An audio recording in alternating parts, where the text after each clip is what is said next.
ሰዎችን ለመርዳት ሞክራችሁ እነዛን ሰዎች ለሌላ ችግር እናንተም የማትወጡት ዘብጥያ ውስጥ ገብታችሁ ታውቃላችሁ? ጂዮንግ ሰዎችን ለመርዳት በሞከረ ቁጥር ለራሱ ትልቅ የሆነ መዘዝ ውስጥ እነዛንም ሰዎች የማይወጡት ችግር ውስጥ እየከተታቸው በተደጋጋሚ ይቸገራል። ሰዎችንም ራሱንም ችግር ውስጥ ሳይከት ጥሩ ነገር ለማድረግ በሞከረ ቁጥር ሌላ ያልጠበቀው ነገር ይገጥመዋል። በዚህም ምክንያት ለሰዎች እርዳታ ለማድረግ መሞከሩ ምንም ትርጉም እንደሌለውና አርፎ ህይወቱን ቢኖር እንደሚሻል እስከ ማሰብም ያደርሰዋል። ነገር ግን ተስፋ ሳይቆርጥ በስተመጨረሻ ያደረገው ነገር እጅግ በጣም አስደሳችና ልብን የሚያረካ ይሆናል። ዛሬ የጂዮንግን መጨረሻ የሚያሳየንን እጅግ ምርጥ የሆነ ፊልም ይዤላችሁ ቀርቤያለሁ። እንደምትወዱት ምንም ስለማልጠራጠር ይህንን ቪዲዮ ሁላችንም ላይክ እያደረግን አዳዲሶችም ቻናላችንን ሰብስክራይብ ማድረጋችሁን አትርሱ። ወደ ፊልሙ እንለፍ። ይመቻችሁ። ፊልሙ ሲጀምር አንድ የዴሊቨሪ ሰራተኛ ዕቃ ይዞ አስፓልት በመሻገር ላይ ሳለ ትልቅ የጭነት መኪና ሲገጨው እየታየ ይጀምራል። ልጁ እጅግ በጣም ክፉኛ ቢጎዳም በቻለው መጠን ለእርዳታ ይጣራል። ሹፌሩም በተፈጠረው ነገር እየተናደደ እንዳጋጣሚ ሆኖ በአካባቢው የደህንነት ካሜራ አለመኖሩን ያስተውልና ወደ መኪናው በመመለስ ለሰውየው እርዳታ ከማድረግ ይልቅ እስከነጭራሹ ይገጨውና ሕይወቱ እንዲያልፍ አድርጎ ከዛ አካባቢ ይሰወራል። ከ6 ወራቶችም በኋላ ይሄ ሹፌር ከእስር ይፈታል። ይሄ ሹፌር እንኳን ጥፋተኝነት ሊሰማው ይባስ ብሎ የሟችን እናት በልጅሽ ምክንያት 6 ወር ታሰርኩ በማለት ያመናጭቃት ነበር። ይህንን ሁሉ ነገር ግን አንድ በድብቅ እየተከታተለ ያለ ሰው ነበር። እናም የዛን ቀን ማታ ያ ሹፌር ገንዳ ውስጥ ራሱን በመዘፍዘፍ ዘና እያለ ነበር። በድንገትም አንድ ጥቁር የለበሰ ሰው ከኋላ ይመጣና ጭንቅላቱን ይዞ በመድፈቅ ክፉኛ ያሰቃየዋል። ምንም ያህል እየጮኸ ቢለምነውም በስተመጨረሻም ያ ሹፌር ላደረሰው ወንጀል የህይወት ዋጋ ይከፍላል። ፖሊስ ወደ ቦታው መጥቶ ምርመራ ለማድረግ ቢሞክርም በሰዓቱ ሙሉ ካሜራዎች ስለጠፉ ምንም አይነት መረጃ ሳያገኙ ይቀራሉ። በሚገርም ሁኔታ ይሄ ጥቁር ለባሽ በፖሊስ ኮሚሽን ውስጥ የውትድርና ትምህርት እየተማረ ያለ ጂዮንግ የተባለ ወጣት ነው። እናም ጂዮንግ ቀን ቀን የውትድርና ትምህርቱን ይማራል፣ ማታ ማታ የጨለማው ንጉሥ ይሆናል። ወንጀል ሰርተው በህጉ መሰረት ተመጣጣኝ ቅጣት ያልተቀጡ ሰዎችን እየዞረ በማደን ላደረጉት ወንጀል ዋጋ ያስከፍላቸዋል። ጂዮንግ በልጅነቱ አይኑ እያየ ነበር እናቱ በዱርዬ ተደብድባ የተገደለችው። ገዳዩም እናትየውን የገደላት ምንም አድርጋ ሳይሆን ሰክሮ ስለነበረ ብቻ ነው። ፍርድ ቤት ነፍሰ ገዳዩን አውቆ ያደረገው ነገር አይደለም በማለት የ2 ዓመት ቅጣት ብቻ ነበር የቀጣው። በዚህ ሰዓት ምስኪኑ ጂዮንግ በጣም ነበር ልቡ የተሰበረው። ከዛን ቀንም ጀምሮ ኃይለኛ የበቀል ስሜት ውስጡ ይፈጠራል። እናም አሁን ላይ ጂዮንግ በጣም አድጎ በፖሊስ ኮሚሽን ውስጥ የውትድርና ትምህርት እየተማረ ነው ያለው። የመጀመሪያ ኢላማውም የነበረው የእናቱ ገዳይ ነበር። ሰውየው በአጋጣሚ አንድን የባስ ሹፌር ለምን ቶሎ ቶሎ አትነዳም በማለት ክፉኛ እየደበደበው ነበር። ሹፌሩም ከአቅሙ በላይ ሆኖ ራሱን ሲስት ምንም እንዳልተፈጠረ ሰውየው ከዛ ቦታ ይሄዳል። ጂዮንግም ቀስ በቀስ ጭር ያለ ቦታ እስኪደርስ ድረስ ሰውየውን ይከተለዋል። ጨለም ያለ ቦታም ሲያገኝ ሰውየውን ክፉኛ ይደበድበው ጀመር። ይሄ ሰውዬ ከ18 በላይ ወንጀሎችን ፈጽሞ በነፃነት እየኖረ ያለ ሰው ነው። ጂዮንግም ሰውየው ነፍሱ እስክታልፍ ይደበድበውና የእናቱን ገዳይ ተበቅሎ ከዛ ቦታ ይሰወራል። ወደ ቤትም ገብቶ የእናቱን ፎቶ ይመለከትና ነፍሱ ይረጋጋል። ትልቅም ነገር እንዳደረገ ይሰማዋል። ከመተኛቱም በፊት እንዳጋጣሚ ዜና ሲከፍት 2 ወንበዴዎች የአንድ ሰው ቤት ሰብረው በመግባት እጅግ በጣም እንደደበደቧቸውና እላያቸው ላይም ተጸዳድተው እንደሄዱ የሚዘግብ ዜና ይመለከታል። በማግስቱም ፖሊስ ጉዳዩን ቢይዘውም ምንም አይነት ማስረጃ ሳያስቀሩ ስለሄዱ ፍርድ ቤት በነፃ እንዲለቀቁ ያደርጋል። በሚገርም ሁኔታ በማግስቱ እነዛ ሰዎች በድጋሚ ወደዛ ቤት ይሄዳሉ። የቤቱንም ሕፃን ልጅ ገለውት እንደሚሄዱ በመዛት ሽንታቸውን በመስኮት በኩል ወደ ውስጥ ይሸኑባቸዋል። በዚህ ሰዓት ጂዮንግ ይመጣና መስኮቱን በጣውላ በመሸፈን ቅጥቅጥ አድርጓቸው ከዛ ቦታ ይሰወራል። በዚህ ክስተት ምክንያት ጂዮንግ ማንነቱ ባይታወቅም የጨለማው ንጉሥ ወይም ዳርክ ሂሮ በመባል በተለያዩ ሶሻል ሚዲያዎች ላይ መነጋገሪያ መሆን ይጀምራል። ሚን የተባለው የጂዮንግ ጓደኛ ይሄ ዳርክ ሂሮ የተባለው ሰው እጅግ በጣም ጎበዝ ነው፣ ሊበረታታ ይገባል በማለት ፊት ለፊቱ ቁጭ ብሎ ያሞግሰዋል። ብዙ ተጎጂዎችም ዳርክ ሂሮን በዜና ላይ ሲያመሰግኑት ጂዮንግ ይህንን ስራውን ወጥሮ መቀጠል እንዳለበት ይሰማዋል። ማታ ላይም ወደ ቤት ገብቶ አንዳንድ የወንጀል ምርመራዎችን ቼክ ሲያደርግ ሴት ታካሚዎችን ራሳቸውን እንዲስቱ ማደንዘዣ ከወጋ በኋላ ድብቅ ካሜራ በማመቻቸት ራሳቸውን በማያውቁበት ሁኔታ ጾታዊ ትንኮሳ እያደረገባቸው ቪዲዮ የሚቀርጽና በዛም ቪዲዮ ሴቶችን እያስፈራራ የፈለገውን ሊያደርግ የሚሞክር አንድ ዶክተር እንዳለ መረጃ ያገኛል። ይህ ዶክተር በዚህ ድርጊቱ ከዚህ በፊት ለ6 ወር የታሰረ ቢሆንም የሕክምና ፈቃዱ ሳይነጠቅ አሁንም በስራ ላይ ነው ያለው። ጂዮንግ ጊዜ ሳያጠፋ ጥቁር ልብሱን በመልበስ ወደ ሆስፒታሉ ጉዞ ያደርጋል። በዚህ ሰዓት ዶክተሩ አንዲት ሴት ታካሚን ማደንዘዣ ከወጋ በኋላ ራሷን በሳተችበት ካሜራውን በማመቻቸት ላይ ነበር ያለው። የለመደውንም መጥፎ ተግባር ሊፈጽም ሲል ጂዮንግ በድንገት በሩን ሰብሮ ወደ ውስጥ ይገባል። ራሱ ዶክተሩንም ማደንዘዣ ከወጋው በኋላ ሁለተኛ ዶክተር እንዳይሆን በሚል እሳቤ ጣቱን ይሰብርለታል።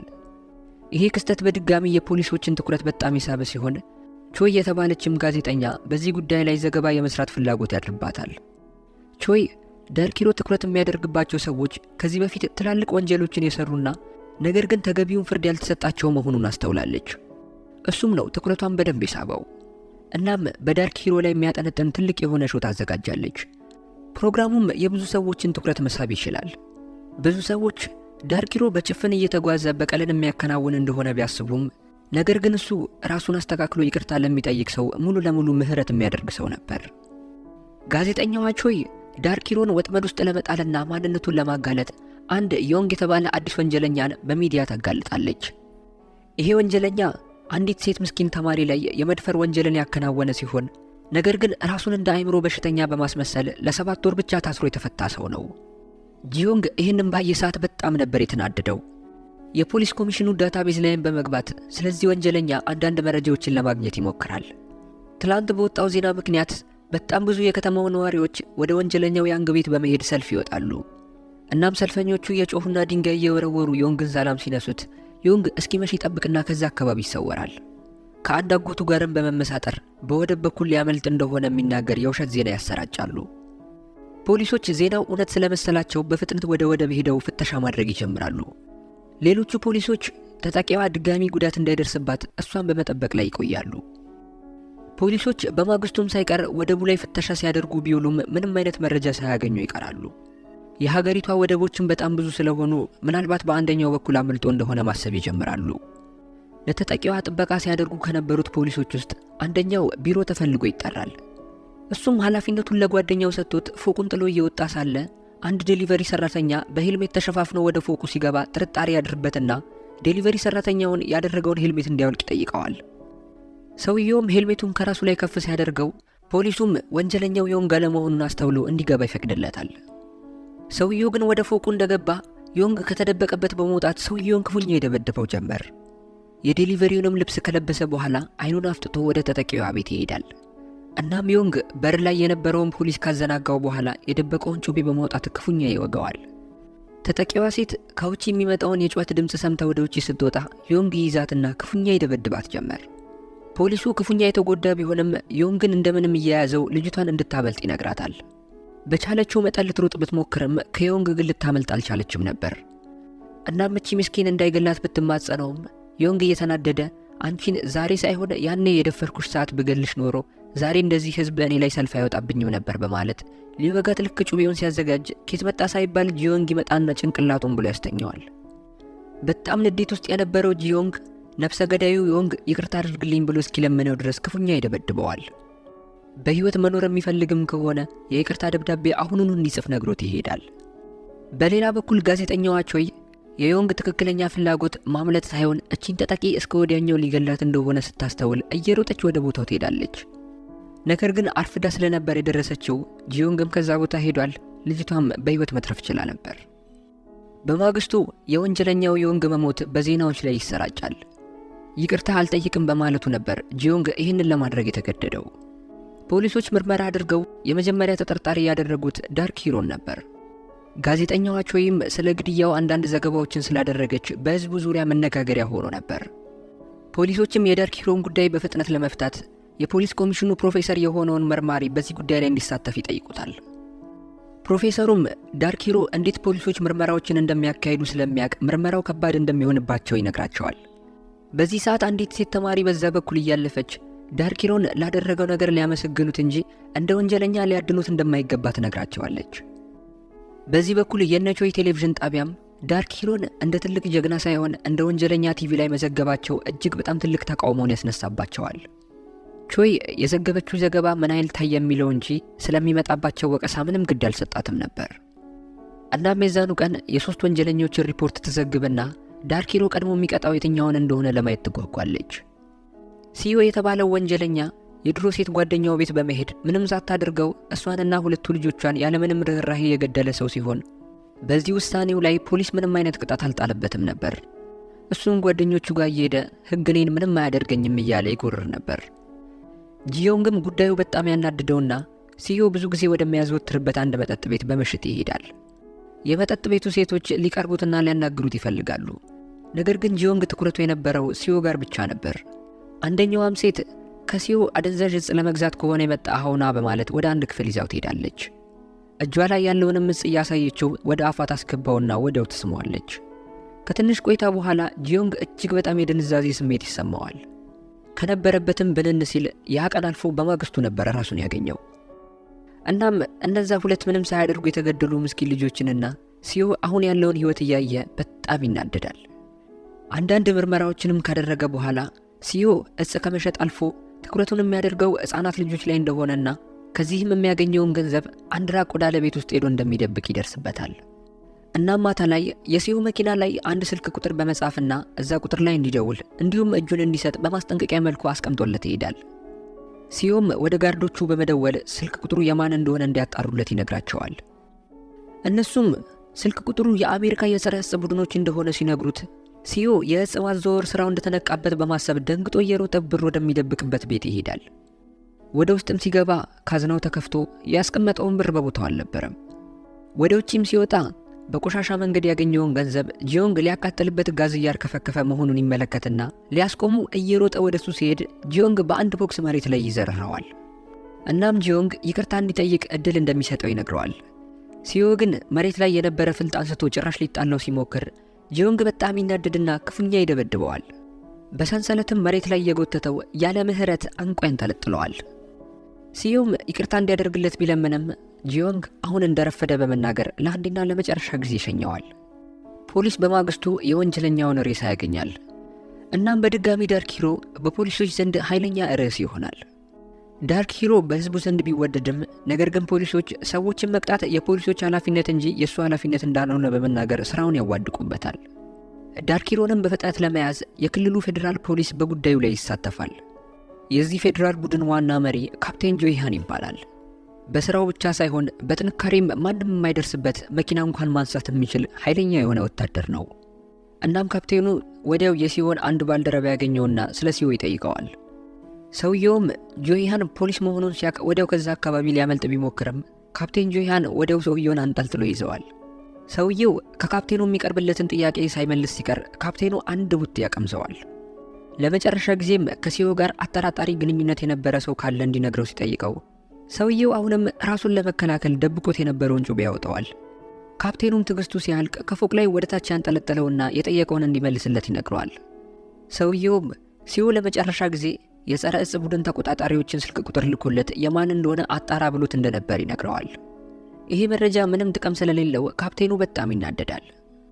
በሌላ በኩል ብዙ ወጣቶች ጥቁር ልብስ እየለበሱ በማታ ሰዎችን እየደበደቡ ራሳቸውን ዳርክ ሂሮ በማለት እየሰየሙ ብዙ እንቅስቃሴዎችን እያደረጉ ነው። በሌላ በኩል የነቾይ ቴሌቪዥን ጣቢያ 3 እጅግ በጣም ትላልቅ ወንጀሎችን ሰርተው ነገር ግን ትንሽ ፍርድ ስለተፈረደባቸው 3 ወንጀለኞች የዜና ዘገባ ይዘግባል። ልክ ዜናው እንደተሰራጨ ራሱን ዳርክ ሂሮ ነኝ እያለ የሚጠራ አንድ ሰው ከወንጀለኞቹ አንደኛዋን ለብቻዋ ወስዶ ክፉኛ ያሰቃያታል። ራሱንም ቪዲዮ ቀርጾ ለሚዲያዎች የላከ ሲሆን በቪዲዮውም ላይ አውቃለሁ እኔ ዳርክ ሂሮ የምሰራው ነገሮች ወንጀሎች ናቸው፣ ነገር ግን እነዚህ ወንጀለኞች ተመጣጣኝ ቅጣት እስኪያገኙ ድረስ የማደርገውን ነገር አላቁምም የሚል ነበር። ፖሊሶቹ ዳርክ ሂሮ በቀሎች ላይ የሚሳተፈው ወንጀለኞቹ በሕጉ መሰረት አግባብ ያለው ቅጣት ካልተቀጡ እንደሆነ ያስተውላሉ። ጂዮንግ የሚያደርገው ነገር ህዝቡን እንደዚህ ያስደስታል፣ ፖሊሶችንም ያተራምሳል ብሎ ስላላሰበ በጣም ተገርሞ ነው ያለው። ቾይና ፖሊሶቹም ትላንት የተፈጸመው ጉዳይ በዳርክ ሂሮ እንዳልሆነ እርግጠኛ ነበሩ።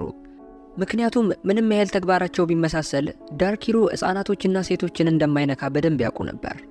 ጂዮንግ መነጋገሪያ ላለመሆን ሲል ትንሽ ከዚህ ሥራ ራሱን መቆጠብ እንዳለበት ይሰማዋል። ነገር ግን የዛኑ ቀን ማታ በጋሪ ካርቶን እየሰበሰበች የምትሄድ አንዲት ምስኪን አሮጊት እናት የአንድን ባለ ሀብት መንገድ በመዝጋቷ ምክንያት ሰውየው ይናደድና ክፉኛ ይገጫታል። ይህም አልበቃ ብሎት ነፍሷ እስኪያልፍ ድረስ ክፉኛ ይደበድባታል። እዛ ጋር የነበረ አንድ ሰውዬም በንዴት ሰውየውን መደብደብ ይጀምራል። ፖሊስም ወደ አካባቢው በፍጥነት ይመጣና ባለሀብቱን ወደ ሆስፒታል፣ ሰውየውን ደግሞ ወደ እስር ቤት ይዘዋቸው ይሄዳሉ። ጂዮንግ ይህንን ጉዳይ በዜና ላይ ሲያይ በጣም ነበር የተናደደው። ምክንያቱም አሮጊቷን ለረጅም ዓመታት የሚያውቃት ሲሆን ባለቤቷ የአልጋ ቁራኛ ስለነበር ካርቶን እየሰበሰበች በመሸጥ ነበር ራሳቸውን የምታስተዳድረው። ጂያንግም ባገኛት አጋጣሚ ሁሉ ካርቶኑን በማሰር የሚያግዛት ሲሆን እሷም እንደ ምስጋና ሁሌ ከረሜላ ትሰጠው ነበር። ይህንንም እያስታወሰ በንዴት ዛሬውኑ ለዚህ ሴትዮ መበቀል እንዳለበት ይሰማዋል። የዛኑ ቀን ማታም የባለ ሀብቱ ሰውዬ ወንድም ወደ አሮጊቷ ቤት በመሄድ ብር እንደሚሰጣቸውና ምንም አይነት ክስ እንዳይከፍቱ በመናገር እየተጣራ ይጮኋል። ጂያንግም ተከትሎ ያድነውና ዋጋውን ይሰጠዋል። ወደ ሆስፒታልም በመሄድ ፖሊሶችን አዘናግቶ ባለ ሀብቱ ሰውዬ ተኝቶበት ወደ ነበረው ክፍል ይገባል። አፍኖትም የወተት ጠርሙስ አፍ ውስጥ ይከትና በአደባባይ ወጥቶ ይቅርታ የማይጠይቅ ከሆነ የህይወት ዋጋ እንደሚያስከፍለው ይነግረዋል። ወዲያውም ጂያንግ ራሱን ዶክተር አስመስሎ ከዛ ሆስፒታል ይወጣል። ካፕቴኑም ጂዮንግን ባየ ሰዓት የሆነ ልክ ያልሆነ ነገር ይሰማውና ሊከተለው ያስባል። ወዲያው ግን ሰውየው ከተኛበት ክፍል ውስጥ ኃይለኛ ጩኸት ይሰማና እየሮጠ ወደዛ ይገባል። ወደ ውስጥ ገብተውም ባለሀብቱ ሰውዬ ከአልጋ ጋር እንደታሰረ ሲመለከቱ ካፕቴኑ አሁን ባጠገቡ ያለፈው ዶክተር ሳይሆን ዳርኪሮ እንደሆነ በደንብ እርግጠኛ ይሆናል። ወዲያውም ካሜራዎችን ቼክ ሊያደርጉ ሲሞክሩ አንድም እየሰራ የነበረ ካሜራ አልነበረም። ጂዮንግም ለብሶት የነበረውን ጋውን በመጣል ከዛ ሆስፒታል ወጥቶ ወዲያው ይሰወራል። ባለሀብቱም ሰውዬ ወደ ወንድሙ ሊደውል ሲሞክር ጂዮንግ ካመጣው የወተት ካርቶን ውስጥ ስልኩ ይጠራል። በዚህ ሰዓት አንድ ጥቁር የለበሰ ሰው ከኋላ ይመጣና ጭንቅላቱን በማለት ከፎቅ ላይ ወርውሮ ይገለዋል። ጂዮንግም ባየው ነገር እየተደናገጠ ሳለ ጥቁር ለባሹ ሰውዬ ከፎቁ ላይ በገመድ ይወርድና የአምቡላንስ መኪና ውስጥ በመግባት ከዛ አካባቢ ሊጠፋ ሲል ጂዮንግ በፍጥነት ይከተለውና ዘሎ መኪና ውስጥ ይገባል። ራሱን እንደ ዳርኪሮ የሚቆጥረው ጥቁር ለባሹ ሰውዬ ጂዮንግ ወደሱ በመምጣቱ ደስተኛ ነበር። ጭር ወዳለ ቦታም ከሄዱ በኋላ ሰውየው የዳርኪሮ አድናቂ እንደሆነና ሁሌም ቢሆን ከሱ ጋር ለትግል መፋለም እንደሚፈልግ ይነግረዋል። ጂዮንግ እየተካሄደ ያለው ነገር ወጥመድ ሊሆን ስለሚችል ትንሽ ግራ ተጋብቷል። በዚህ ሰዓት ሰውየው ቅድም የሆስፒታሉን ካሜራ ሙሉ ለሙሉ ያጠፋው እሱ እንደሆነና ካሜራውን ባያጠፋ ኖሮ ፖሊሶች እንደሚይዙት ይነግረዋል። ጂዮንግ ይናደድና ከሰውየው ጋር መጣላት ይጀምራል።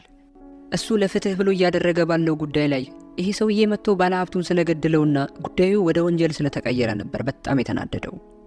ጂዮንግም ሰውየውን የፎቅ ጫፍ ላይ ያንጠለጥለውና ማንም ብትሆን ግድ አይሰጠኝም፣ ነገር ግን ከማደርገው ነገር ልትርቅ ይገባል ብሎ አስጠንቅቆት ይሄዳል። በሚገርም ሁኔታ ግን ይሄ ጥቁር ለባሽ ሰውዬ ዝም ብሎ ሰው አልነበረም። የአንድ ትልቅ ድርጅት አስተዳዳሪ የሆነ ባለሀብት ሰው ነው። እናም ትላንትና ማታ ቾይ እዛ ሆስፒታል አካባቢ እንደነበረችና የተፈጠረውን ነገር ሪከርድ እንዳደረገች መረጃ ይደርሰውና ወደ እሷ በመሄድ የምትፈልገውን ያህል ገንዘብ እንደሚሰጣትና ትላንት የቀዳችውን ቪዲዮ ዲሊት እንድታደርገው ይነግራታል። ቾይም ስራዋን ያለማንም ጣልቃ ገብነት መስራት እንደምትፈልግና የሚላትን ገንዘብ እንደማትቀበል በሚለውም ሀሳብ እንደማትስማማ ትነግረዋለች። እናም ቫይስ የተባለው ባለሀብት ብቻሽን ላናግርሽ በማለት ሌሎቹን ያስወጣቸውና እኔም ሆንሽ አንቺ ዳርኪሮ በሚያደርገው ነገር በጣም ደስተኛ ነን፣ ስለዚህ ዓላማችን አንድ ስለሆነ እምልሽን ብትሰሚ ይሻልሻል በማለት ቢሮ አለቆላት ይሄዳል። በሌላ በኩል ካፕቴን ጆይ ሃን አንዳንድ ምርመራዎችን በዳርኪሮ ላይ ያደረገ ዳርኪሮ ፖሊሶች እንዴት ስራቸውን እንደሚሰሩ በደንብ ጠንቅቆ እንደሚያውቅና እያንዳንዱ መረጃዎችን ማጥፋት የሚችል አይነት ሰው እንደሆነ በደንብ ይገባቸዋል። አንዳንድ የምርመራ እገዛዎችንም ለማግኘት ይህንን የምርመራ ጉዳይ እነ ጂዮንግ ወደሚማሩበት ፖሊስ ኮሚሽን ቢሮ ይዞት ይሄዳል። በአጋጣሚም ከጂዮንግ ጋር ይገጣጠሙና ከዚህ በፊት ካየው ዶክተር ጋር የሚመሳሰል ነገር እንዳላቸው አስተውሎ ትንሽ ግራ ይጋባል። የፖሊስ ኮሚሽኑ ዳይሬክተር ወደ ሆነው ፕሮፌሰር ቺፍ ወደ ተባለው ሰውዬን በመሄድ ስለ ምርመራው አንዳንድ ነገር ከነገረው በኋላ ዳርኪሮ ነው ተብሎ የሚጠረጠረው ሰው ፖሊስ እንደሆነ ስለሚያስቡና ምናልባት ከነሱ ተማሪዎች ውስጥም አንዱ ሊሆን ስለሚችል የእነሱን ተማሪዎች ፋይል እንዲሰጠው ይጠይቀዋል። እናም ፕሮፌሰር ቺፍ የግለሰብ ፋይል አሳልፈን መስጠት ስለማንችል በዚህ ልተባበር አልችልም ይለዋል። ካፕቴኑ ያልጠበቀው ምላሽ ስለነበር ጥርጣሬው በደንብ እንዲጨምር ያደርገዋል። በማግስቱ ፕሮፌሰር ቺፍ ክላስ ውስጥ እያስተማረ ሳለ ጂዮንግ ግንባሩ ላይ ጠባሳ እንዳለ ይመለከትና ምን ሆኖ እንደሆነ ይጠይቀዋል። ጂዮንግም ትላንት የቦክስ ግጥሚያ ነበረኝ በማለት የውሸት ታሪክ ሲናገር ፕሮፌሰሩ እየዋሸው እንደሆነ በደንብ እርግጠኛ ነበር። እናም ሌላ ጥያቄ ከመጠየቁ በፊት አንድ የፖሊስ አካል ወደ ክፍሉ ይገባና ጂዮንግ ቢሮ እየተፈለገ እንዳለ ይናገራል። የተፈለገበትም ምክንያት ትላንትና የሰከሩ ሰዎች ሊደበድቧት ሲሉ ደርሶ የታደጋት ሴት ልታመሰግነው ስለመጣች ነበር። ፕሮፌሰሩም ይህንን ጉዳይ ከሰማ በኋላ ምናልባት ቅድም የዋሸኝ ውሸት ለዚህ ምክንያት ይሆናል በማለት ጥርጣሬው ይጠፋል። ይሄ ሁሉ ነገር ሲካሄድ ግን ጂያንግ እቺን ሴት ለመጀመሪያ ጊዜ ራሱ ያያት ዛሬ ነበር። ይህንን ሁሉ ነገር ያቀነባበረው ባለሀብቱ ቫይስ ነበር። ምክንያቱም መምህሮቻቸው ይህንን ጥያቄ እንደሚጠይቁት እርግጠኛ ስለነበር ቀደም ብሎ የውሸት ሴት አዘጋጅቶ ይህንን ድራማ እንዲፈጠር ያደረገው እሱ ነበር። ካፕቴን ጆያን ግን ጂያንግ ሰዎችን እየረዳ መሆኑን ሲሰማ ጥርጣሬው ይበልጥ እየጨመረ ይመጣል። ጂያንግም ካፕቴኑ ጥርጣሬ ያደረበት እንደሆነ ስላወቀ ይህንን ጥርጣሬ ማጥፋት ይፈልጋል። ወዲያውም ለባለሀብቱ ቫይስ ነገ ማታ እንድንገናኝ ይፈልጋለሁ ብሎ ይቀጥረዋል። በማግስቱ በአጋጣሚ ጂያንግና ካፕቴኑ ይገጣጠማሉ። ካፕቴኑም ጂያንግ ዳርኪሮ መሆኑን ከጥርጣሬ አልፎ እርግጠኛ ስለነበር ካሁን በኋላ ምንም አይነት ነገር ከማድረግ እንዲቆጠብ ያስጠነቅቀዋል። ጂያንግም አማላይና ተወዳጅ የሆነ ሰውነትና መልክ ስላለው ሰዎች ዳርኪሮ እሱ መሆኑን ካወቁ በጣም መነጋገሪያ ስለሚሆን ሌላ እቅድ ማቀድ እንዳለባቸውና ዳርኪሮ ዝም ብሎ አንድ ተራ ሰው እንደሆነ በማስመሰል ጉዳዩን አደባብሰው ሊያልፉት እንደሚፈልጉ ያስረዳዋል። ስለዚህ ጉዳይም ከመምህራቸው ፕሮፌሰር ቺፍ ጋርም እንደተነጋገሩ ይነግረዋል። ጂዮንግ በሚሰማው ነገር እየተገረመ ሳለ በአጋጣሚ ባለሀብቱ ቫይስ ሁለቱን አንድ ላይ ቆመው ሲነጋገሩ ይመለከታቸዋል። ምን እንዳገናኛቸውም ግራ እየገባው ለጂዮንግ ይደውልለታል። ጂዮንግ በዚህ ሰዓት ለካፕቴኑ ዳርኪሮ እኔ መሆኔን የነገርከው አንተ ነህ አይደል? ካሁን በኋላ እኔ እናንተ ሊያገናኘን የሚገባ ምንም አይነት ነገር የለም። እኔ ምንም አሳልፌ የተናገርኩት ሚስጥር የለም የምትል ከሆነ ደግሞ የካፕቴኑን ስልክ ጥለፍልኝና አንዳንድ መረጃዎችን ማየት አለብኝ። ያለበለዚያ ግን እኔ እናንተን ፈጽሞ የሚያገናኘን ነገር እንደሌለ ማወቅ አለብህ ብሎ ስልኩን ይዘጋበታል። አመሻሽ ላይም ባለሀብቱ ቫይስ ለጂያንግ የጠየቀውን ነገር እንዳደረገለት ቴክስት ያደርግለታል። ጂዮንግም በድብቅ የተቀመጠለትን ስልክ ሄዶ በመውሰድ ካፕቴኑ የሚያደርጋቸውን የስልክ ጥሪዎች ሲያዳምጥ ይቆያል። በዚህ ሰዓት ጋዜጠኛዋ ቾይ አንድ ሪፖርት ታወጣለች። ዘገባውም አንድ የወንጀል ነክ የሆኑ ዌብሳይቶችን የሚያንቀሳቅስ ሰው መሞቱንና ይህም ሰው ኪም ከሚባል ባለሀብት ጋር ግንኙነት እንዳለው የሚናገር ዘገባ ነበር። ኪም የሚባለው ሰው በቢዝነስ ሽምሽፋን ህገወጥ ቁማሮችን የሚያንቀሳቅስ ሰው መሆኑን የቾይ ባልደረባ ለቾይ ይነግራታል። ህገወጥ ስራዎቹም እንዳይታወቁበት የተለያዩ የበጎ አድራጎት ስራዎች ላይ ይሳተፍ ነበር። ነገር ግን ከባልደረቦቹ አንዳቸው እንኳን ሊክዱት ከሞከሩ ስጋቸውን ቆራርጦ ለአሳማ እስከ መስጠት የሚደርስ በጣም ጨካኝ የሆነ ሰው ነው። ቾይም ካልታወቀ ሰው በድንገት አንድ መረጃ ይሰጣትና እነ ኪም በድብቅ የህገወጥ ቁማሩን የሚያካሄዱበትን የሰርቨር ክምችት ቦታ ታገኘዋለች። ለማስረጃዋም እንዲሆናት በፍጥነት ቦታውን ቪዲዮ መቅረስ ትጀምራለች። በዚህ ሰዓት ግን ጠባቂው በሩን ከፍቶ ወደ ውስጥ ይገባል። ሰውየው ቾይን ከማጥቃቱ በፊት የቾይ ባልደረባ በፍጥነት ዘሎ ሰውየውን ያስቆመዋል። ይህንንም አጋጣሚ በመጠቀም ቾይ በፍጥነት መኪና ውስጥ ገብታ ከዛ ቦታ ትጠፋለች። ምስኪኑ የቾይ ባልደረባ ግን በጠባቂው ይገደላል። ቾይም በፍጥነት ፖሊስ ይዛ ብትመጣም በቦታው የነበሩትን ሰርቨሮች እንዳለ አስወግደዋቸው ቦታውን ባዶ አድርገውት ነበር። ቾይም በንዴት ቅድም የቀረጸችውን ቪዲዮ በሶሻል ሚዲያዎች ላይ ተለቀዋለች። ይህኛው ዘገባዋ የጂዮንግን ትኩረት በጣም ነበር የሳበው። በተመሳሳይ ሰዓት ኪምም ቾይን ሊገላት እንደሚገባ ያስባል። በዚህ በኩል ደግሞ ቾይ በራሷ ውሳኔ ተነስታ በምታደርገው ነገር አንድ የዜና ሪፖርተር በመገደሉ አለቃዋ በጣም ተናዶ ይጮህባታል። እሷም ግን የተደበቁ ወንጀሎችን ማጋለጥ የሪፖርተር ኃላፊነት እንደሆነና ከዚህ ስራ ቢያባረሯት እንኳን ምንም እንደማትፈራ ትነግረዋለች። ከስራም ወጥታ ወደ ቤት ልትሄድ ስትል ኪም የላከው ነፍሰ ገዳይ በድንገት መጥቶ ሊያጠቃት ይሞክራል። በዚህ ሰዓት ግን ኬት መጣ ሳይባል ካፕቴኑ መጥቶ ከሰውየው ያስጥላታል። እሷንም ከዚህ በኋላ ስለ ዳርኪሮ መዘገቧን እንድታቆምና በዚህ የምትቀጥል ከሆነ ትልቅ ችግር ውስጥ እንደምትገባ ያስጠነቅቃታል። ካፕቴኑም ነፍሰ ገዳዩን የኪምን አድራሻ ካወጣጣው በኋላ በፍጥነት ወደዛ በመሄድ ባገኘው መሳሪያ ተጠቅሞ የኪምን ሰዎች እንዳለ ይደበድባቸዋል። ፖሊስም በፍጥነት ወደ ቦታው ይመጣና ይሄ ቦታ ኪም ዳርኪሮ እያለ ሰዎችን የሚያሰለጥንበት ቦታ እንደሆነ በዜና ያዘግባል። የካፕቴን ጆይሃን ትልቁ ዓላማ ዳርኪሮ ተራ ሰው እንደሆነ አድርጎ ከሰዎች አይምሮ ውስጥ በቀላሉ ለማጥፋት ነበር። ጂዮንግ ግን ይህንን ዜና ሲሰማ ዳርኪሮ የሚለውን ስሙን ለማስጠበቅ የሆነ ነገር ማድረግ እንዳለበት ይሰማዋል። በዚህም ተነሳስቶ አንደኛው የኪም ጋርድ ወደሚገኝበት አድራሻ ይሄዳል። በዚህም ሰዓት ይሄ የኪም ጋርድ አንዲት ሴት ላይ ጾታዊ ትንኮሳ ለማድረግ እየተዘጋጀ ነበር። ኪምም በቦታው ደርሶ ጭንቅላቱን ይዞ መሬት ላይ የጎተተው የኪምን ካዝና ያስከፍተዋል። ከካዝና ውስጥም አንዳንድ የኪም የሥራ መዝገቦችን ነበር የወሰደው። ከቆይታዎች በኋላ ፖሊስ ወደዛ ቦታ ሲደርስ የይቅርታ ደብዳቤ በደም ተጽፎ ያገኛሉ። እንደዚህ አይነትም ተግባር የዳርክ ሂሮ ስለሆነ እሱ እንደሆነ በደንብ እርግጠኛ ነበሩ። ይሄም ዜና ሚዲያ ላይ ሲሰራጭ ማህበረሰቡ ወንጀለኞችን የሚቀጣው ትክክለኛ ዳርክ ሂሮ ይሄ መሆኑን እርግጠኛ ይሆናሉ። ካፕቴኑ እያለ ያለውን ነገር ጂዮንግ ባለመስማቱ ካፕቴን ተናዶ ሊጣለው ያባረረዋል። ተረጋግቶም የመጣላት ሐሳቡን ይተውና ካሁን በኋላ እያደረገ ያለው ነገር ወንጀል ስለሆነ ሊያቆም እንደሚገባ ለመጨረሻ ጊዜ እንደሚያስጠነቅቀው ይነግረዋል። በዚህ ሰዓት ግን ጂዮንግ ካፕቴኑ ማስጠንቀቂያ ብቻ ለምን እንደሚሰጠውና ለምን እንደማያስረው ግራ ይገባዋል። በዚህም ምክንያት ካፕቴኑ ይህንን እያደረገ ያለው ከሆነ ሰው ትዕዛዝ ተቀብሎ እንደሆነ ማሰብ ይጀምራል። እናም እያደረገ ያለው ነገር ልክ እንዳልሆነ ቢያስብም ነገር ግን ሕጉ ለተበዳዮች ፍትህ እየሰጠ ስላልሆነ ይህንን ስራውን ማቆም እንደማይፈልግ ይነግረዋል። ካፕቴኑም የጂዮንግ ምክንያት አጥጋቢ ሆኖ አላገኘውም ነበር። ችሎታውንና አቅሙን ቢያደንቅለትም ነገር ግን ከዚህ ተግባሩ መቆጠብ እንዳለበት፣ ምክንያቱም ቀስ በቀስ እሱም ወደ መጥፎ ሰዎች እየተቀየረ እንደሚመጣና ነገር ግን አላቆመም የሚል ከሆነ እሱ ራሱ ሊያስቆመው እንደሚገደድ ያስጠነቅቀዋል። ጂዮንግ በጣም ይናደድና ከካፕቴኑ ጋር ሊጣላ ይሞክራል። ካፕቴኑም በጣም ኃይለኛ ስለነበር ወዲያው ነበር አሽቀንጥሮ ይጣለው። እናም ካፕቴኑ ብዙ ወንጀለኛ ፖሊሶች መኖራቸውን እንደሚያምንና ነገር ግን እሱ ፖሊስ በመሆኑ በጣም እንደሚኮራ እየነገረው እሱም በትክክለኛው መንገድ ጥሩ ፖሊስ መሆን እየቻለ እንደዚህ አይነት መንገድን መምረጡ በጣም እንደሚያሳፍር ይነግረዋል። ጂዮንግም ከወደቀበት እያጣጣረ በመነሳት ኪም እና ፕሮፌሰራቸው ቺፍ አንድ ላይ እንደሚሰሩ እንደሚያውቅና እነሱ በትክክለኛው መንገድ ሕግን ማስከበር እስካልጀመሩ ድረስ እሱም ሕጋዊ መንገድ ባልሆነ መልኩ ቢሆንም ለተበዳዮች ፍትህን ለመስጠት መሞከሩን መቼም እንደማያቆም ይነግረዋል። እየተካሄደ ያለውን ሁሉንም ነገር ባለሀብቱ ቫይስ ከርቀት ቆሞ እያያቸው ነበር።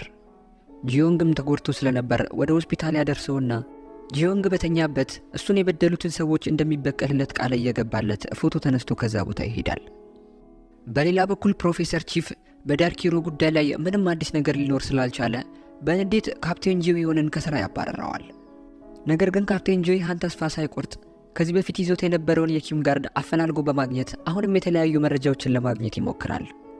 በሌላ በኩል ጋዜጠኛዋ ቾይም ከሥራ ትባረራለች። ምክንያቱም የምትዘግባቸው ዘገባዎች አንዳንድ ባለሥልጣኖችን ምቾት እየነሳቸው ስለነበር ነው። ጂዮንግም የቾይን መባረር ሲሰማ በጣም ይናደድና ለባለ ሀብቱ ቫይስ ሥራዋን መቀጠል የምትችልበት መንገድ እንዲፈጥርላት ይጠይቀዋል። ቫይስም ባለ ሀብት እንደመሆኑ ጊዜ ሳያጠፋ የግል ሚዲያ ይከፍትላትና ሥራዋን እንድትቀጥል ለቾይ ያመቻችላታል። ቾይም ያለማንም ጣልቃ ገብነት አዳዲስ ዜናዎችን ወዲያው መዘገቧን ትቀጥላለች።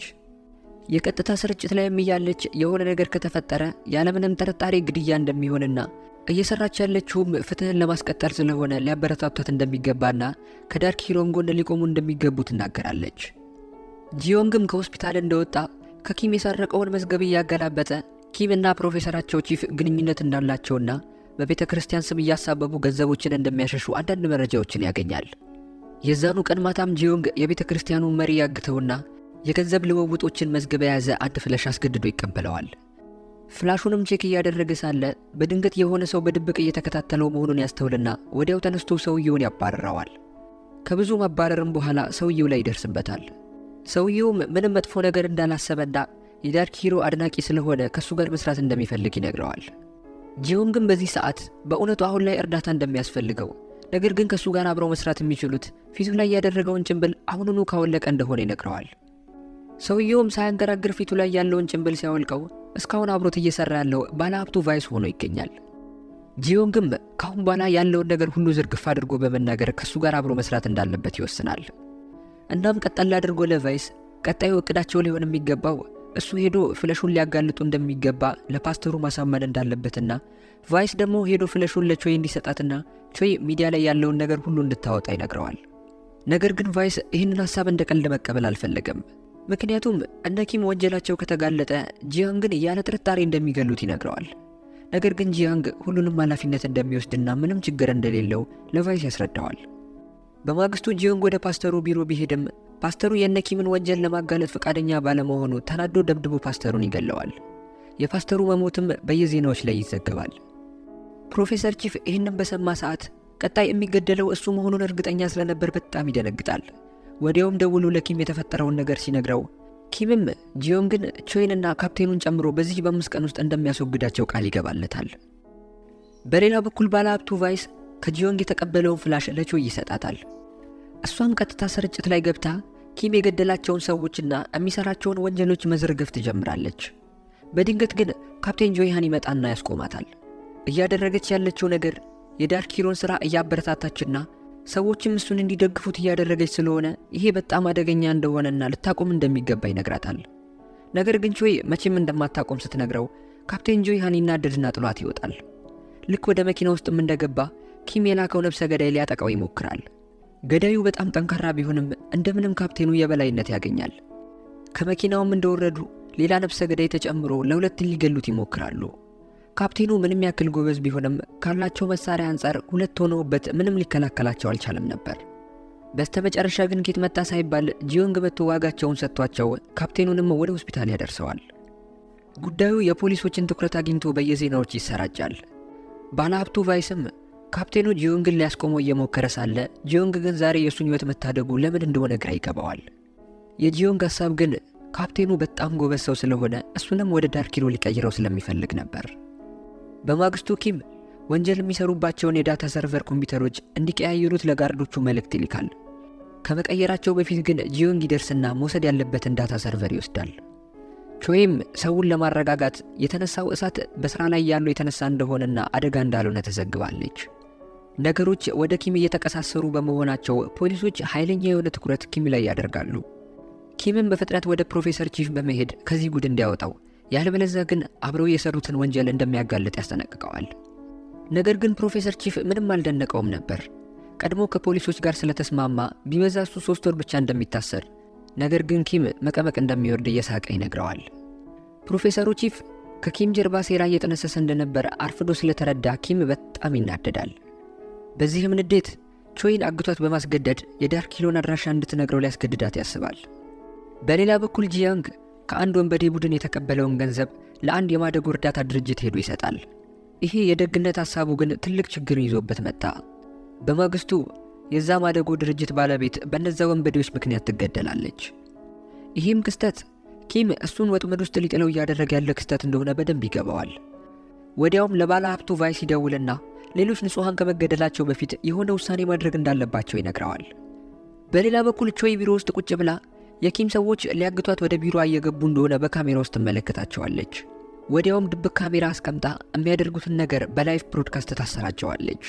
ነገር ግን አንደኛቸው ይዟትና ያሰቃዩት ጀመር። ወዲያው ግን ባለሀብቱ ቫይስ ይደርስላትና ከነዚህ ሰዎች ደብድቦ ያስጥላታል። ወዲያውም ወደዛ ቦታ ፖሊሶች መጥተው ቾይን ለጥያቄ ወደ ፖሊስ ጣቢያ ይዘዋት ይሄዳሉ።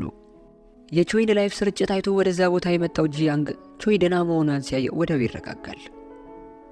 በምርመራ ላይ ቾይ መጥቶ ከነዛ ሰዎች ያስጣላት ትክክለኛው ዳርክ ሂሮ እንዳልሆነ፣ ምክንያቱም ትክክለኛው ዳርክ ሂሮ ምንም አይነት መሳሪያ እንደማይጠቀም ትናገራለች። በማግስቱ በካፕቴን ጆይሃን ቦታ የተሰየመው አዲሱ ካፕቴን ጂዮንግን ያስጠራውና ትላንት ቾይ ላይ ያ ነገር ሲፈጠር እሱ የት እንደነበር ይጠይቀዋል። ይህም ካፕቴን አንዳንድ መረጃዎችን እየሰበሰበ ከዚህ በፊት የነበረው ካፕቴን ፕሮፌሰር ቺፍን የተማሪዎችን ፎቶ እንዲያሳየው ጠይቆት እንደነበር አንድ መረጃ ያገኛል። እናም ይሄ ካፕቴን ጂዮንግ ዳርክ ሂሮ ከሚባለው ሰው ጋር አንድ አይነት አቋም ስላላቸው ጂዮንግ ላይ ያለው ጥርጣሬ በጣም ጨምሯል። ከነኪም የተዘረፉ አንዳንድ የገንዘብ ኖቶችም እዚህ ፖሊስ ኮሚሽን ግቢ ውስጥ ስለተገኙ ዋና ተጠርጣሪ የተደረገው ጂዮንግ ነበርና ጂዮንግን ያለውን እውነታ ግልጽ አድርጎ እንዲነግራቸው በተደጋጋሚ ይጠይቁታል። እሱም ግን በዚህ ጉዳይ ላይ ምንም ማውራት የሚፈልገው ነገር እንደሌለ በመናገር ምንም ሳይናገር ይቀራል። አዲሱ ካፕቴን ተስፋ ቢቆርጥም ከፍርድ ቤት የፍተሻ ወረቀት ያስወጣና ሙሉ የፖሊስ ኮሚሽኑ ግቢ እንዲፈተሽ ያደርጋል። ከወንጀለኞቹ ከነኪም ጋርም የስልክ ልውውጥ ሲደረግበት የነበረ አንድ ስልክ በፕሮፌሰር ቺፍ ቢሮ ውስጥ ይገኛል። ይህ ክስተት የተፈጠረው በድንገት ሳይሆን ጂያንግ አውቆ ያደረገው ነገር ነበር። የፖሊሶችን ትኩረት ወደ ፕሮፌሰር ቺፍ ለማድረግ ነበር ከወንጀሉ ጋር ንክኪ ያለውን የስልክ ቀፎ በፕሮፌሰሩ ቺፍ የሼልፍ መደርደሪያ ውስጥ ያስቀመጠው። በዚህም ምክንያት ፕሮፌሰሩ ላልተወሰነ ጊዜ ከስራ ይታገዳል። አዲሱ ካፕቴን ነገሮችን ከማጋለጡ በፊት ፕሮፌሰር ቺፍ በድንገት የተፈጠረ በማስመሰል በውሸተኛ የመኪና አደጋ ካፕቴኑን ያስገድለዋል። የድሮ ካፕቴን ጆይሃን በተፈጠረው ነገር በጣም ይናደዳል። ምክንያቱም አዲሱ ካፕቴን የእሱ ምርጥ ጓደኛው ነበር። ጂያንግም ይህ ሁሉ ነገር እየተፈጠረ ያለው ዳርክ ሂሮን ለማጋለጥ ስለሆነና በሱ ምክንያት ስለሆነ በጣም ያዝናል። ካፕቴን ጆይሃንም ጂያንግን ያገኘውና በንዴት እየመታው ይህ ሁሉ ነገር እየተፈጠረ ያለው በአንተ ምክንያት ነው፣ የምታደርገውን ነገር ማቆም አለብህ ይለዋል። ነገር ግን ጂያንግ የሚያደርገው ፍትህን ለማስከበር ስለሆነ ማንም ቢሞት የሚያደርገውን ነገር እንደማያቋርጥ ይነግረዋል። ጋዜጠኛዋ ቾይ ለቀናቶች የገባችበት ባለመታወቁ ባለሀብቱ ቫይስ ቤቷን አሰብሮ ወደ ውስጥ ሲገባ ቤቷ ትርምስምሶ እንደወጣ ይመለከታል። ቾይ በኪም ሰዎች የታገተች ሲሆን በኤሌክትሪክ እንኳን ቶርች እያደረጓት ስለ ዳርክ ሂሮ ምንም ያጋለጠችው ሚስጥር አልነበረም። ጂያንግ ቾይ በሱ ምክንያት ምንም አይነት ችግር ውስጥ መግባት እንደሌለባት ስላሰበ ወዲያው ከባለሀብቱ ቫይስ ጋር አንድ ውሳኔ ይወስናሉ። ቫይስ ወደ ሌላኛው የኪም ቢሮ ሲሆን የሄደው የኪም ሰዎች ገንዘብ እያሸሹ ነበር እጅ ከፍንጅ ያገኛቸው። ጂያንግም ለኪም የቅርብ ወዳጅ ወደሆነ አንድ ሰው በመሄድና ሰውየውን በማገት ለኪም የተሳሳተ መረጃ እንዲያስተላልፍ ያደርገዋል። በሌላ በኩል ኪም ቾይን ወደ አገታት ጋርድ በመደወል ነገ ቀጠሮ ስላላቸው በሰዓቱ እንዲገኝ ያስታውሰዋል። ጂዮንግና ቫይስም ነገ የሚሰሩት ስራ ስላላቸው ስለሱ ጉዳይ አንዳንድ ነገሮችን አውርተው ይለያያሉ።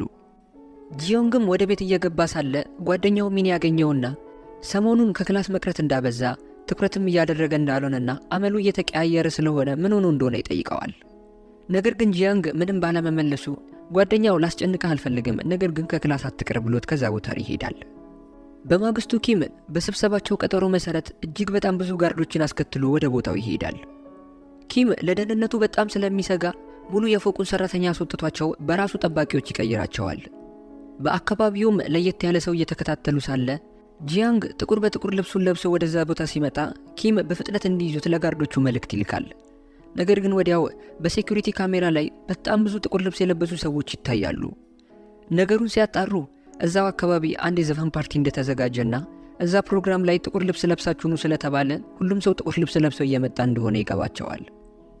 በሚገርም ሁኔታ ግን ይህንን ነገር ያደረገው ጂያንግ ነበር። እነ ኪም በስብሰባው ላይ ቾይን ይዘዋት እንደሚመጡ ስላወቀ ነበር ጂዮንግ ይህንን አጋጣሚ በመጠቀም ሰዎቹን አዘናግቶ ቾይን ያስመለጣት። ባለሀብቱ ቫይስ የጋርዶችን ትኩረት ለመሳብ ራሱን ያጋልጣል። ይህንን አጋጣሚ በመጠቀም ደግሞ ጂዮንግና ቾይ ከዛ አካባቢ ለማምለጥ ይሞክራሉ። ጂያንግም ለቾይ ስልኩን ይሰጣትና የሚፈጠረውን ነገር በላይቭ ፕሮግራም እንድታሰራጨው ይነግራታል። ካፕቴን ጆይሃንም በአጋጣሚ ላይቭን ይመለከትና በፍጥነት ተነስቶ ወደዛ ቦታ ሲሄድ ፕሮፌሰር ቺፍም የሆነ ችግር ሊፈጠር እንደሆነ ስለገባው በፍጥነት ወደዛ ቦታ ይሄዳል። በዚህ በኩል ኃይለኛ የሆነ ግርግርና ጦርነት ተነስቷል። ባለሀብቱ ቫይስ እና ጂያንግ በጣም ብዙ ቢሆኑባቸውም በቻሉት መጠን ከኪም ጋርዶች ጋር ኃይለኛ ፍልሚያ ላይ ናቸው ያሉት። ንዴት ውስጥ የነበረው ካፕቴንም በንዴት ብዙዎቻቸውን ይገጫቸዋል። ይሄ ሁሉ ነገር ሲፈጠር ኪምና ጂያንግ ይገጣጠሙና ኪም ደብቆት የነበረውን ጩቤ በማውጣት ጂያንግን ሊገለው ይሞክራል። ጂያንግ በጣም ደክሞት ስለነበር መሬት ላይ በሚወድቅ ሰዓት ኪም ሊወጋው ሲል በድንገት አንድ ጥቁር የለበሰ ሰው መጥቶ ያስጥለዋል። ኪምም ኃይለኛ ንዴት ላይ ስለነበር ወደ ኋላ ይዞርና ጂያንግን ያስጣለውን ሰውዬ ሆዱን ይወጋዋል። ጂያንግ ከወደቀበት በመነሳት ኪምን ይመታውና የተጎዳው ልጅ ማን እንደሆነ ሲመለከት የገዛ ጓደኛው ሚን ሆኖ ያገኘዋል። ሚን ጂያንግን ለረጅም ጊዜ በድብቅ የተከታተለው ሲሆን ዳርክ ሂሮም እሱ መሆኑን በደንብ ያውቅ ነበር። ነገር ግን ምርጥ ጓደኛው ስለሆነ ሊያጋልጠው አልፈለገም። እንደውም በሚያደርገው ነገር ላይ ሊያግዘው ነበር የፈለገው። በዚህ ሰዓት ፖሊስ ወደ አካባቢው በፍጥነት ይመጣል። ኪምም በዚህ ሰዓት ሊያመልጥ ሲሞክር ጂያንግ የጓደኛውን ሚን ደም እንኳን መበቀል እንዳለበት በማሰብ ኪምን ያሳድደዋል። ባለሀብቱ ቫይስም ጋርዶቹ ጂያንግን እንዳይከተሉት በሩን ዘግቶባቸው ይጋፈጣቸዋል። በዚህ ሰዓት በፕሮፌሰር ቺፍ አማካኝነት ኪምን እንዲገል የተላከ አንድ ነፍስ ገዳይ ወደዛ ቦታ ይመጣል። ካፕቴን ጆይሃንም ወደዛ ቦታ ይመጣና ሁላቸውም ተረጋግተው ማውራት እንዳለባቸው ይናገራል። ነገር ግን ኪም ማንንም ማመን ስላልፈለገ ሊፋለማቸው ይወስናል። ነፍሰ ገዳዩ ከኪምም አልፎ ካፕቴን ጆይሃንን ሊፋለመው ቢሞክርም ካፕቴን ጆይሃን ልክ ያስገባዋል። በዚህ ሰዓት ፕሮፌሰር ቺፍ ኬት መጣ ሳይባል ወደዛ ቦታ ብቅ ይልና የነበሩበትን መጋዘን በሩን ይዘጋዋል። በመጀመሪያም ተኩሶ ኪምን በአንድ ያገኘው ሲሆን ሌሎቹንም ሊገላቸው ቢሞክርም ወዲያው ቀላ ያልቅበታል። የነበሩበትም ክፍል ትልቅ የውሃ ታንከር ነበርና ውሃ ይለቅባቸዋል። ሁሉም ከሞቱ የሱ ሚስጥር ስለማይጋለጥ በነፃነት መኖር ስለሚችል ደስ እያለው ነበር ያለው። ካፕቴኑና ጂያንግ ግን በምልክት ይነጋገሩና ጂያንግ የካፕቴኑ ትከሻ ላይ በመውጣት ከውሃ ውስጥ ወጥቶ ወደ ላይኛው ክፍል ይወጣል። ፕሮፌሰራቸው ቺፍንም ይዞ ቅጥቅጥ እያደረገው ሳለ ካፕቴን ጂያንግም ወደዛ ይመጣና ከዚህ በላይ ሊደበድበው እንደማይገባና አሁን ሁሉም ነገር ሊጋለጥ ስለሆነ በሕጉ መሰረት ሁሉም ዋጋውን እንደሚያገኝ ይነግረዋል። በዚህ ሰዓት ነፍሰ ገዳዩም ተከትሏቸው ወደዛ ይመጣና ጂያንግን ሊገለው ጩቤ ይወረውርበታል። ፕሮፌሰሩም ከወደቀበት በመነሳት ሽጉጥ መተኮስ ይጀምርና ወዲያው በድጋሚ ቀላ ያልቅበታል። ካፕቴን ጆይሃንም ወደሱ ሄድና ያንጠለጥለውና ህብረተሰቡ አምኖብህ ፖሊስ ቢያደርግህም አንተ ግን የፖሊስነት ማዕረግ የማይገባ ቆሻሻ ሰው ነህ በማለት ለአንድና ለመጨረሻ ጊዜ ያሰናብተዋል። ጂያንግም ባለችው አቅም እንደምንም ተነስቶ ነፍሰ ገዳዩን እስከ ወዲያኛው ያሰናብተዋል። ካፕቴን ጆይሃን በስተመጨረሻ የፖሊሶችን ግፋት ከተመለከተ በኋላ ጂዮንግ ለምን ይህንን የበቀል መንገድ እንደመረጠ በደንብ ይረዳል። በሌላ በኩል ፖሊሶች ቾይን ትክክለኛውን የዳርክ ሂሮ ማንነት እንድትናገር ሲጠይቋት ትክክለኛው ዳርክ ሂሮ አሁን በህይወት የሌለው የጂዮንግ ጓደኛ የነበረው ሚን እንደሆነ ትናገራለች። ይህንን የዋሸችበት ምክንያት ፖሊሶች ጂያንግን ባደረገው ነገር ወደ እስር ቤት እንዳያስገቡትና በነፃነት እንዲኖር ስላሰበች ነበር። ባለሀብቱ ቫይስ ራሱን ከሳተበት እንዳወቀ ወዲያው የጠየቀው የጂዮንግን ደህንነት ነበር። ጠባቂውም ጂዮንግ በሙሉ ደህንነት እንዳለ ይነግረዋል።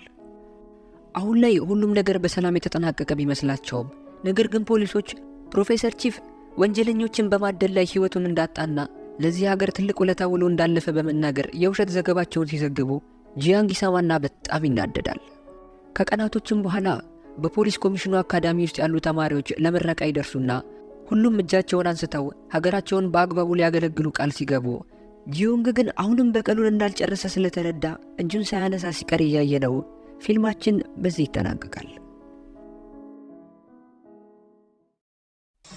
ተመልካቾቼ ፊልሙን እንደወደዳችሁትና አሪፍ ቆይታ እንደነበረን ተስፋ አደርጋለሁ።